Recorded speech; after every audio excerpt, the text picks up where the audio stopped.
அப்ப நான் நடிக்கிற படத்துக்கு யாரும் வரக்கூடாது. வந்தீங்கன்னா வரக்கூடாதுன்னு சொல்லல. கொண்டாட்டங்கள் ரெண்டு ஒண்ணுதான். வேண்டாம்னு சொல்லக்கூடிய ஒண்ணுதான். நடிகர் ரஜித் குமார் ரசிகர் மன்றம் வேண்டாம்னு சொல்லக்கூடியவர் தன்னுடைய ரசிகர் ஒருத்தர் ஏற்கனவே பாதிக்க ஆன்லைன் ஃபேன்ஸ் கிளப்ன்றது எப்படி கூடுறாங்க அவர்களுக்கு அந்த பணப்பலம் அந்த பணம் எப்படி கிடைக்குது? அஜித்தை பொறுத்தவரைக்கும் எவனும் எப்படி விடாமுயற்சி திரைப்படம் வெளிவரும் எதா இருக்குது சார். அடுத்தது வந்து குட் பேட் அக்லின்னு ஒரு திரைப்படம் வெளிவரும். பின்னாடி போனா அவரு திருவண்ணாமலை போறாங்க அந்த தொப்பி அம்மான்னு சொல்லக்கூடிய வேலையெல்லாம் ஒரே கரையா இருக்கு, எச்சையா இருக்கு, பல்லு வலிக்கு பல வருஷங்கள் ஆகுதுன்னு சொல்றாங்க. அவங்க குடிச்ச அந்த டீயை வந்து எடுத்து எனக்கு ரசிகரே வேண்டாம்னு தான் அர்த்தம். அப்புறம் என்ன கொஞ்சமா வேண்டாம் அதிகமா வேண்டாம் சந்தை வழி எட்டி பார்க்கறதா. கேடகம் நேயர்களுக்கு வணக்கம். இந்த ஊடகம் மக்களுக்காகவே உருவாக்கப்பட்டது. உண்மையிலே இந்த ஊடகம் மக்களுக்காக உருவாக்கப்பட்டது என்று நீங்கள் விரும்பினால் உங்களால் முடிந்த உங்களால் விருப்பமுள்ள ஒரு தொகையை எங்களுக்கு அனுப்பலாம். இதற்கு உள்ள QR கோடை ஸ்கேன் செய்து நீங்கள் அனுப்ப முடியும். விருப்பம் உள்ளவர்கள் இதை பயன்படுத்தவும். நன்றி. இப்போ நீங்க டிவி தினகரன் அவர்களுடைய ஒரு காணொலி பார்த்துருப்பீங்க. அந்த காணொலியில அவர் திருவண்ணாமலை போறாங்க அந்த தொப்பி அம்மான்னு சொல்லக்கூடிய ஒரு மனநல பாதிக்கப்பட்ட ஒரு விமர்சனம் இருக்கு. அந்த லேடிக்கு அவங்க ஒரு மனநல பாதிக்கப்பட்ட, ஏன்னா அவர்களை பார்க்கக்கூடிய அவர்கள் தோற்றமே அப்படிதான் இருக்கு. மேலையெல்லாம் ஒரே கரையா இருக்கு, எச்சையா இருக்கு, பல்லு வலிக்கு பல வருஷங்கள் ஆகுதுன்னு சொல்றாங்க. அவங்க குடிச்ச அந்த டீயை வந்து எடுத்து பக்தர்கள் குடிக்கிறாங்க. இவர்கள் இருக்கட்டும் ஒரு புறத்துல இருந்தா டிவி தினகரன் அவர்கள் ஒரு அரசியல் கட்சி தலைவராக இருக்கக்கூடியவர், விமர்சனம் வைக்கக்கூடிய ஒரு மனநல பாதிக்கப்பட்டவரை பார்த்து வணக்கம் செய்து வரவேற்பதை எப்படி பாக்குறீங்க? இல்லை அவர் மூக்குப்பொடி சித்தட்ட ஆசீர்வாதம் வாங்குறாரு. அது அவருடைய தனிப்பட்ட விருப்பம். ஏன்னா இங்க ஆன்மீகம் தான் அரசியலாக இருக்கு. ஆன்மீகம் அரசியல் ஏற்றுக்கொள்ளக்கூடியது. மனநல பாதிக்கப்பட்டவர் மேல் வைக்கக்கூடிய விமர்சனங்கள் அவரே ஒரு கடவுளாக மாற்றி அதை மக்கள் பக்தர்கள் புரியாமல் செய்கிறார்கள் என்றது ஒரு பக்கம் இருக்கலாம். ஒரு அரசியல் கட்சி தலைவர் இப்படி பண்றதை எப்படி பாக்குறீங்க நீங்க? அவரு வணக்கம் பண்ணி நிக்கிறாரு, அந்த அம்மாவோட ஆசீர்வாதம் கிடைக்குமான்றதை பாக்குறாரு.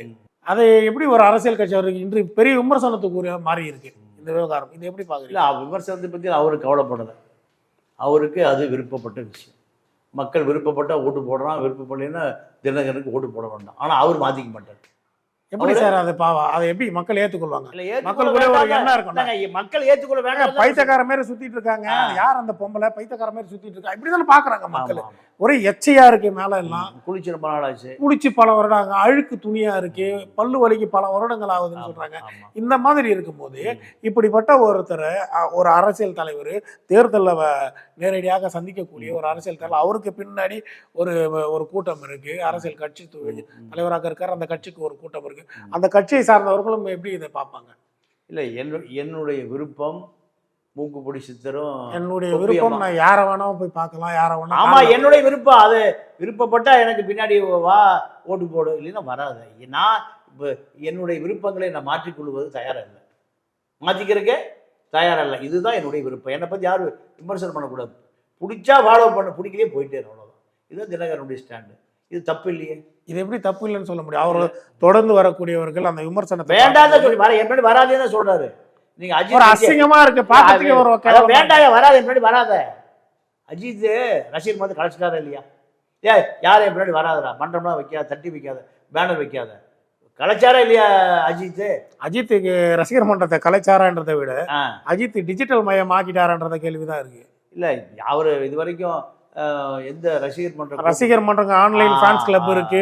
ஒவ்வொரு திரைப்படத்திற்கும் வந்து நேரடியாக கொண்டாடுகிறார்கள். ஒவ்வொரு திரையரங்குகள்ல நம்ம நேரடியா பார்க்கலாம். அஜித் ரசிகர்கள் கூடி அவர்கள் கும்மாளம் அடித்து கொண்டாடக்கூடியது.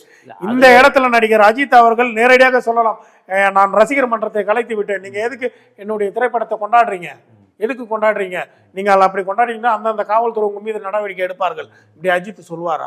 கண்டிப்பா சொல்லுவார். எப்படி சொல்றாரு? இதுவரை எந்த திரைப்படத்தை ரசிகர் மன்றத்தை கலைக்கக்கூடிய ஜம்பு திராணி ஒரே அஜித் தாங்க இருக்கு சார். நீங்க சொல்றதெல்லாம் நான் ஏத்துக்கிறேன், ரசிகர் மன்றத்தை கலைச்சுட்டாருன்றது சொல்றதை ஏத்துக்கிறேன்.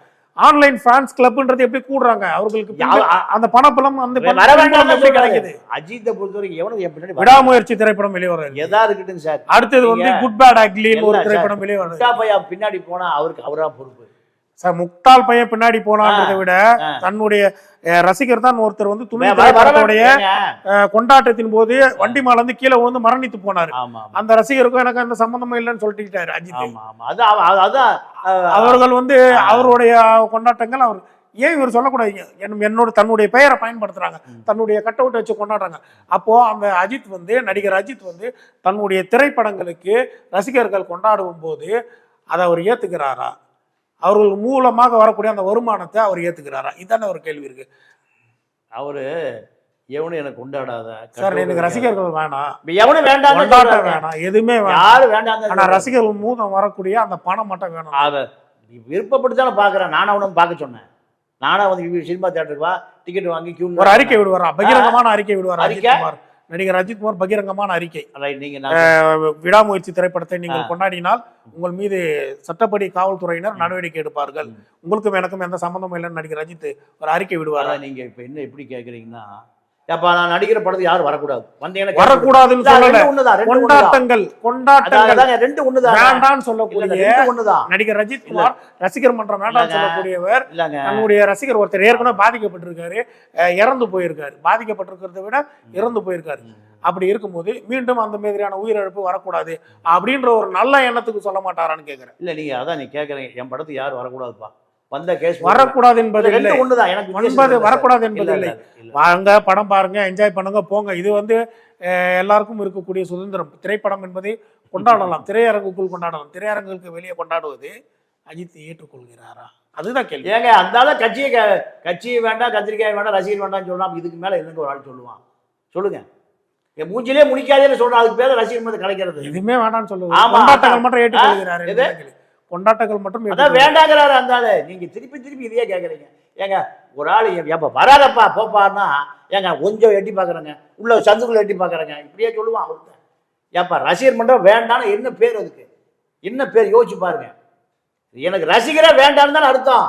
அப்புறம் என்ன கொஞ்சமா வேண்டாம், அதிகமா வேண்டாம், சந்துக்குள்ள எட்டி பாக்குறேன்னா, ஏப்பா எனக்கு ரசிகர்னு ஒருத்தன வேண்டாம், இதுக்கு மேல என்ன சொல்லுவாங்க ஒருத்தர்? சொல்லுங்க, என்னங்க சொல்லுவாங்க? கொண்டாட்டங்கள் வேண்டாம், வேண்டாம் சொல்றாங்க. ஒவ்வொரு திரைப்படத்துக்கும் கொண்டாட்டம் வேண்டாம். எவ்வளவு ஏங்க நீங்க திருப்பி இதே கேட்டீங்கன்னா திருப்பி இதுலயே 3 மணி நேரம் ஆயிடும். ரசிகர் பண்ற வேண்டாம் ஒருத்தர் கட்சியை கலைக்கிறான்னா அதுக்கு என்ன பதில் எனக்கு தெரியல. கொண்டாடுறதுக்கு வேண்டாம், சினிமா தியேட்டர் பக்கம் வந்துடாத, இப்படி எல்லாம் சொல்லணும். இது யார் மனநோயாளி தான் சினிமா பக்கம் வந்துடாதுன்னு சொல்லல. கொண்டாட்டங்கள் வந்து ஏற்றுக்கொள்ளக்கூடியதா இருக்குல்ல. அந்த திரைப்படத்தை வச்சுதான் அவர் 100 கோடி ரூபாய் பணம் வாங்குறாரு, சம்பளம் வாங்குறாருன்ற கேள்வி இருக்குல்ல. அந்த திரைப்படம் மூடும் போது தான் அதுல வரக்கூடிய லாபம் தான் அவருக்கு சம்பளமாக கொடுக்கப்படுகிறது. அப்ப அந்த சம்பளத்தை கொண்டாடக்கூடிய ரசிகர்கள் தானே கொடுக்குறான். அப்படி இருக்கும்போது அந்த விமர்சனத்தை அவர் ஏன் சொல்லக்கூடாது? விமர்சனம் வேண்டாம்னு சொல்லிட்டாரு அவரு. இல்ல நீங்க கேக்குறது வாரிசு, துணிவு 2 திரைப்படம் வெளியாகுது. அதெல்லாம் 2 திரைப்படம் வெளியாகும் போது ஒரு நடிகர் வந்து ரசிகர் மன்றம் வச்சிருக்காரு, இன்னொரு நடிகர் வந்து ரசிகர் மன்றம் கலைச்சிட்டாரு. ஆனா இந்த 2 ரசிகர்களும் சண்டை போட்டு கொண்டது, பேனரை கிழிச்சு கொண்டது நம்ம நேரடியாக திரையரங்குகளிலே பார்த்திருக்கோம். இதெல்லாம் பார்த்து ரசித்து கொண்டு இருக்கிறாரா அஜித்? ஏன் பதில் சொல்லல? என்னுடைய சக நடிகர் விஜய் அவர்கள், என்னுடைய நண்பன் தோழன், பல விஷயங்கள் பல விமர்சனங்கள் சொல்றாரு. ஏன் ஒரு அறிக்கை கொடுக்கலாம்ல? 10 100 பண்றீங்க, 100 அறிக்கை கொடுத்துட்டாரு. நீங்க பாக்கல 100 அறிக்கை எல்லாம் அதெல்லாம் கொடுத்துட்டாரு. அந்த நேரத்துல ஒரு அறிக்கை கொடுக்கல. வாரிசு படம் வெளிவரும்பொழுது எல்லா அறிக்கையும் சார் நீங்க டெய்லி இதே வேலையா வந்தாலும் செஞ்சுட்டு இருக்க மாட்டான். நீங்க வந்து சினிமா எனக்கு கொண்டாட்டங்கள் வேண்டாம், ரசிகர்கள் வேண்டாம், ரசிகர்கள் மன்றம் வேண்டாம், கட் அவுட் வேண்டாம், என்ன கொண்டாடாதுன்னு சொல்லி பல வருஷம் ஆச்சு. உங்களுக்கு ஒரு கேள்வி இருக்கு சார். அஜித் அவர்களுடைய திரைப்படத்துடைய ப்ரமோஷனு யார் மூலமாக ப்ரமோட் செய்யப்படுகிறது? யார்? அவருடைய மேனேஜர் சுரேஷ் சந்திரா, அவர் மூலமா தான் அந்த திரைப்படங்கள் வந்து ப்ரமோஷன் பண்ணப்படுது. அப்போ அவர் அந்த ப்ரமோஷனை அவர் படம் இப்போ குட் பேட் அக்லி நீங்க எடுத்து பார்க்கலாம், ஆதாரம் இருக்கு, அவருடைய சமூக வலைதளத்துல வெளியிடுறாரு. அவர் பின்தொடரக்கூடியவர்கள், சுரேஷ் சந்திரா அவர்களை பின்தொடரக்கூடியவர்கள் அஜித் ரசிகர்கள் தானே. சுரேஷ் சந்திராவுக்கானவர்கள் யாரும் கிடையாது இல்லை, அப்படித்தானே இருக்கு. அப்போ எப்படி இருந்தாலும் நீங்க ஆன்லைன் மூலமாக ரசிகர்களை ஒரு அரவணைப்பு செய்து ஒரு குழுவாக வச்சிருக்கீங்க, இன்ன வரைக்கும் அப்படிதான் வச்சிருக்கீங்க, அப்படித்தானே பார்க்கணும். ஆமாண்ணா ஒத்துக்கிறீங்க? அப்போ இல்லைங்க, அதாங்க, அதாவது நீங்களா வழிக்கு வந்து எனக்கு என் படத்தை பார்க்க வர்றீங்க, என்னை கொண்டாடுறீங்க, எனக்கு பூ மாலை போடுறீங்க, பால் ஊற்றுறீங்க, எதை எதை வேணால் பண்ணுறீங்க. நீங்கள் உங்களை முட்டாள்னு சொல்லாமல் உங்களை எப்படி என்ன சொல்கிறது? உங்களை மூடன்னு சொல்லாமல் என்ன சொல்கிறது? என்ன சொல்கிறது? இவ்வளவு விமர்சனங்கள் சொல்ல வேண்டாம், நேரடியாக சொல்லிடலாம். தன்னுடைய ரசிகர்கள் வந்து இதுமாரி அடுத்து வரக்கூடிய திரைப்படங்களை கொண்டாடினா அவர்கள் மீது காவல்துறை நடவடிக்கை எடுக்கலாம் அப்படின்னு ஒரு பகிரங்கமான அறிக்கை நடிகர் அஜித் கொடுத்தால் ரசிகர்கள் கொண்டாடுவார்களா? இல்லைங்க, அதில் பல வருஷத்துக்கு நீ சொல்லிட்டாரு.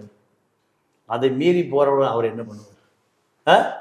பல வருடங்களுக்கு முன்பே என்னை யாரும் கொண்டாடாத, குழந்தை ஊட்டியை பாரு, அப்பா அம்மாவை பாரு, என்னை எவனும் கொண்டாடாதுன்னு பல முறை சொல்லிட்டார். உங்களுக்கு இன்னும் வந்து சேரலை, அதனால் உங்களை போல பல ரசிகர்களுக்கு போய் சேரலை, அவன் கொண்டாடுறான், அவர் என்ன பண்ணுவார்? இல்லை, மக்கள் தான் யார் ஆனோன்னு முடிவு பண்ணும். சீமானோ அமித்ஷாவோ மோடியும் முடிவு பண்ணும். எம்ஜிஆருக்கு மக்கள் ஓட்டு போட்டால் எம்ஜிஆர். இந்த கேப்பில் தமிழக வெற்றி கழகத்தின் தலைவர் விஜய் அவர்களும் காங்கிரஸும் கூட்டணி வைப்பார்களா? இல்லை, காங்கிரஸ் தனியாக தான் நீ